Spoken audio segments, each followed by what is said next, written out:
الحمدللہ رب العالمین والصلاة والسلام علی نبینا محمد وعلی آلہ وصحبہ اجمعین واشہد ان لا الہ الا اللہ وحدہ لا شریک لہ واشہد ان محمدا عبدہ ورسولہ۔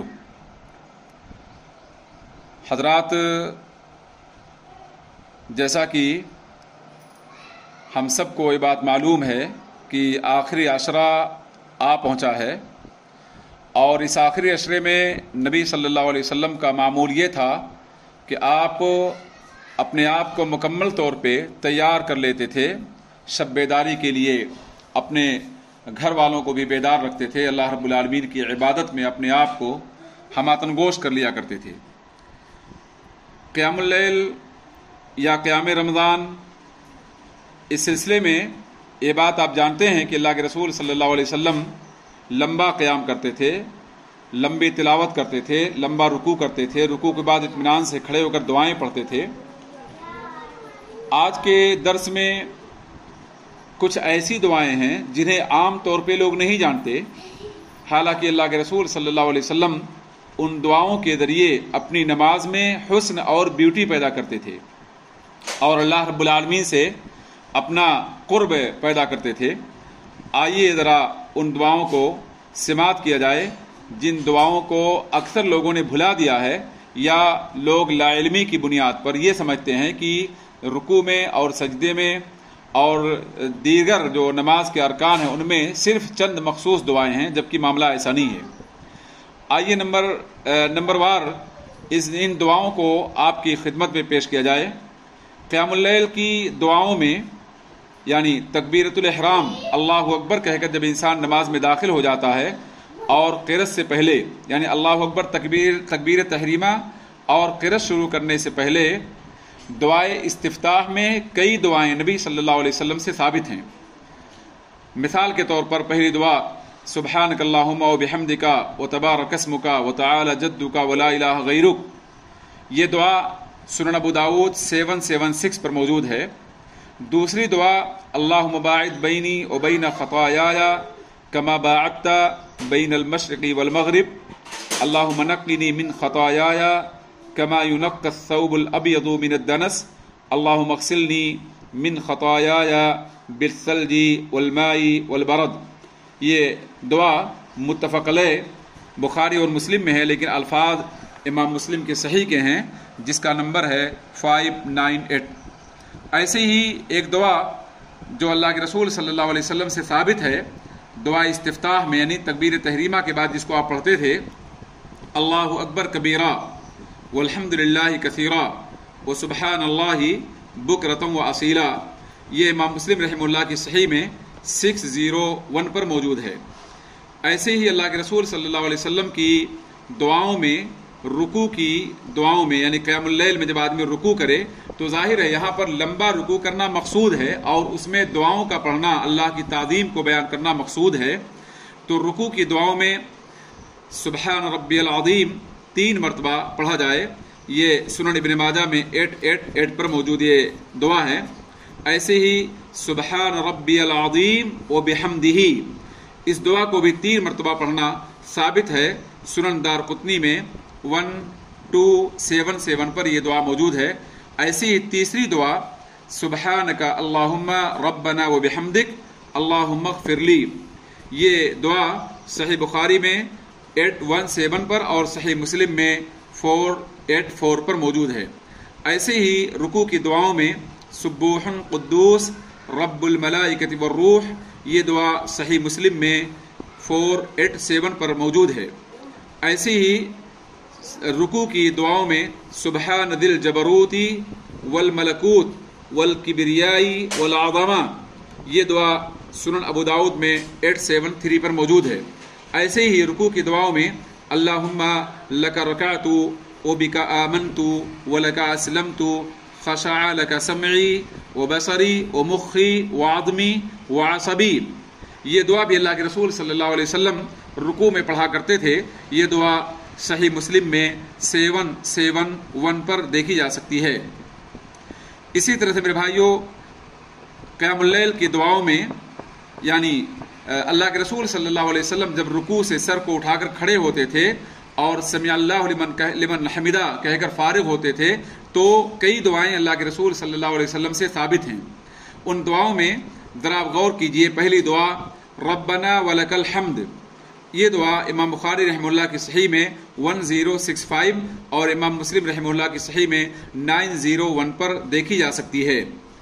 ایسے ہی دوسری دعا ربنا اللہم ربنا ولک الحمد، یہ دعا صحیح بخاری میں 795 پر موجود ہے. تیسری دعا جو رکوع سے کھڑے ہونے کے بعد اللہ کے رسول صلی اللہ علیہ وسلم پڑھا کرتے تھے وہ دعا کچھ اس طرح سے ہے ربنا لک الحمد ملء السماوات والارض وملء ما شئت من شيء بعد اهل الثناء والمجد احق ما قال العبد وكلنا لك عبد اللهم لا مانع لما اعطيت ولا معطي لما منعت ولا ينفع ذا الجد منك الجد. یہ دعا امام مسلم رحمہ اللہ کی صحیح میں 477 پر موجود ہے. اللہ کے رسول صلی اللہ علیہ وسلم سے اسی طرح سے قیام اللیل کی دعاؤں میں سجدے کی کئی دعائیں ثابت ہیں جن دعاؤں کے ذریعے اللہ رب العالمین سے ہمارے نبی صلی اللہ علیہ وسلم اپنے حاجات کا مطالبہ کرتے تھے، اللہ کی تعظیم بیان کرتے تھے اور اپنی بندگی کا اظہار کرتے تھے. ان دعاؤں میں سبحان ربی الاعلیٰ 3 مرتبہ، سنن ابن ماجہ 888 پر یہ حدیث موجود ہے. ایسے ہی سبحان ربی الاعلیٰ و بحمدہ 3 مرتبہ اس کو بھی پڑھنا اللہ کے رسول صلی اللہ علیہ وسلم سے ثابت ہے اور یہ دعا سنن دارقطنی میں 1277 پر موجود ہے. تیسری دعا سجدے کی سبوح قدوس رب الملائکۃ والروح، یہ دعا صحیح مسلم میں 487 پر موجود ہے. ایسے ہی سجدے کی دعاؤں میں ایک دعا جو بڑی جامع ہے اور جس دعا میں اللہ رب العالمین کی توحید کا اقرار اور اعتراف ہے اور اللہ رب العالمین کی خالقیت کا بھی اقرار ہے، وہ دعا اس طرح سے ہے اللہم لک سجدت وبک آمنت ولک اسلمت سجد وجہی للذی خلقہ وصورہ وشق سمعہ وبصرہ تبارک اللہ احسن الخالقین. یہ دعا صحیح مسلم میں 771 پر موجود ہے. ایسے ہی سجدے کی دعاؤں میں اللہم اغفر لی ذنبی کلہ دقہ وجلہ واولہ وآخرہ وعلانیتہ وسرہ، یہ دعا صحیح مسلم میں 483 پر دیکھی جا سکتی ہے. دقہ وجلہ کا مطلب یہ ہوا کہ اللہ رب العالمین میرے چھوٹے گناہ اور بڑے گناہ سب کو تو معاف کر دے.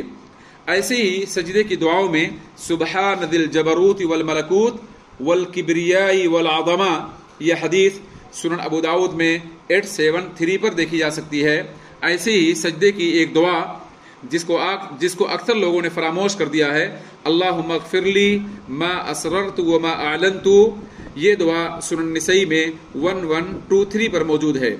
ایسے ہی سجدے کی ایک دعا اللہم اعوذ برضاک من سخطک وبمعافاتک من عقوبتک واعوذ بک منک لا احصی ثناء علیک انت کما اثنیت علی نفسک، یہ دعا صحیح مسلم میں 486 پر موجود ہے. ایسے ہی میرے بھائیوں اللہ کے رسول صلی اللہ علیہ وسلم سے قیام اللیل کی دعاؤں میں دونوں سجدوں کے بیچ جب انسان بیٹھتا ہے تو اس وقت کی دعا جس کو عام طور پر لوگوں نے بھلا دیا ہے وہ دعا کچھ اس طرح سے ہے. پہلی دعا رب اغفر لی، یہ دعا سنن نسائی میں جس کا نمبر ہے 1144.